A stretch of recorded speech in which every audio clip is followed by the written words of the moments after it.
ఎందుకంటే వారు కూడా చిన్న స్థాయి నుండి ఈరోజు మీ ముందర కూర్చునే స్థాయి వరకు వచ్చారంటే ఎన్నో కష్టాలు, ఎన్నో ఒడిదొడుకులు, ఎన్నో దెబ్బలు తింటే కానీ ఈ స్థాయికి రాలేదు కావచ్చు.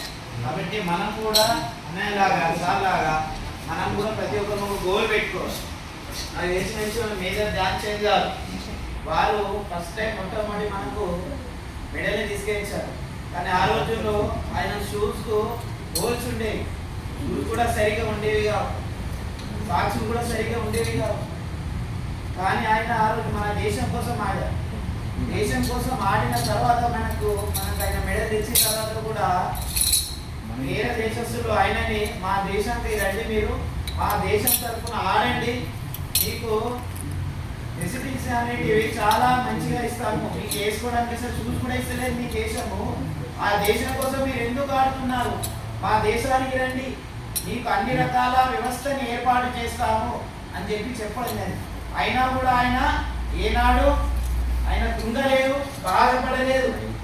నాకు నా దేశం షూస్ ఇవ్వకుండా ఏమి ఇవ్వకపోయినా నా మాతృభూమి కోసమే నేను ఆడుతాను అని చెప్పినటువంటి వ్యక్తి ధ్యాన్ చంద్ గారు. కాబట్టి స్పోర్ట్స్ అనేది ప్రతి వ్యక్తిలోని మనలో ఉన్నటువంటి ఒక కళను బయట తీసుకురావడం అనేది స్పోర్ట్స్. కాబట్టి ఆ స్పోర్ట్స్లో మనం కూడా ఒక గోల్ని పెట్టుకొని రానున్న రోజుల్లో కూడా మహిళలు కావచ్చు, మనం ఎవరిని స్ఫూర్తిగా తీసుకోవాలి మీరందరంటే ఝాన్సీ లక్ష్మీబాయిని స్ఫూర్తిగా తీసుకోవాలి. ఆమె కూడా ఒక లక్ష్యాన్ని పెట్టుకున్నది, ఏంటి, నా రాజ్యం మీద దండెత్తే ఎవరైనా శత్రువులను మనము రాజ్యంలోకి రానివ్వకుండా ఈ దేశ స్వతంత్ర పోరాటంలో ప్రాణత్యాగం చేసినటువంటి వీరవనిత ఝాన్సీ లక్ష్మీబాయిని మహిళలు స్ఫూర్తిగా తీసుకోవాలి.